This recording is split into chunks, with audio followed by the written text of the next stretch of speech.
Bible कहती है कि जो प्रभु यीशु मसीह की भेड़ें हैं केवल वो ही उसका शब्द पहचानती है। जब प्रभु आवाज लगाता है तो उसकी जो भेड़ होती है वो अपनी चरवाही की आवाज को पहचानती है, उसके पीछे पीछे चलती है, वो किसी पराई के पीछे नहीं जाती। आज बहुत सारे लोग जो हैं प्रभु की आवाज को पहचान नहीं पाते, उसकी आवाज को रिकॉग्नाइज नहीं कर पाते कि ये आवाज किसकी है।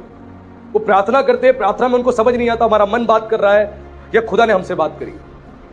और जब कोई भरमाने वाला व्यक्ति आता है, भरमाने वाला कोई प्रीचर आता है, कोई भविष्यवक्ता आता है और वो भरमा देता है, तो विश्वासी भरमाया जाता है क्योंकि उसने अपने चरवाहे की आवाज को ध्यान से नहीं सुना। चरवाहे की आवाज का मतलब होता है कि खुदा के कलाम को ध्यान से सुनना, उसकी आवाज को रिकॉग्नाइज करना। उसकी आवाज को जितना ध्यान से आप सुनोगे उतना आप आशीष पाओगे। क्यों प्रभु यीशु मसीह ने बोला कि जिसके पास कान है वो सुन ले, कि वो किस प्रकार सुनता है।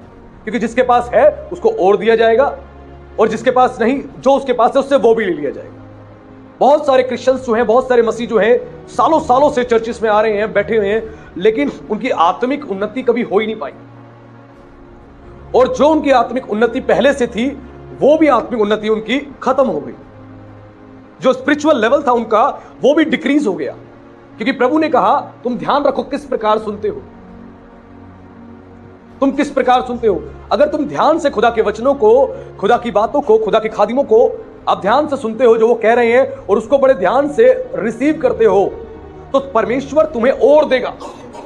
यानी तुम्हारी स्पिरिचुअल ग्रोथ को और करेगा, स्पिरिचुअल एबिलिटीज को और बढ़ाएगा और तुम्हें आशीषित करेगा।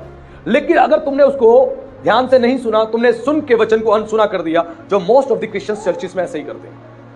बड़ी कन्वेंशन में जाएंगे या चर्चिस में आएंगे या सोशल मीडिया पे सुनेंगे, तो क्या करते हैं, वचन को सुनने के समय पे वो चार काम करने में लगे होते हैं और वचन को ध्यान से नहीं सुन पाते। आधा सुनते हैं, आधा छोड़ देते हैं, आधा सुनते हैं, आधा छोड़ देते हैं, जिसकी वजह से वो कनेक्टिविटी टूट जाती है और फिर वचन को, उस वचन के सार को, उस मैसेज के कंक्लूजन को वो रिसीव नहीं कर पाते प्रॉपरली।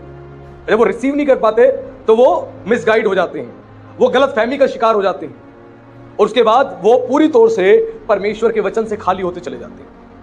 इसीलिए वचन को बड़े ध्यान से सुनना है। आज मैं आप सबको बता रहा हूं, बड़े ध्यान से आज वचन को सुनना, क्योंकि जितने ध्यान से आप खुदा के कलाम को सुनेंगे, उसके वचन को सुनेंगे, उतनी ही आशीष पाएंगे, उतनी ही ब्लेसिंग पाएंगे।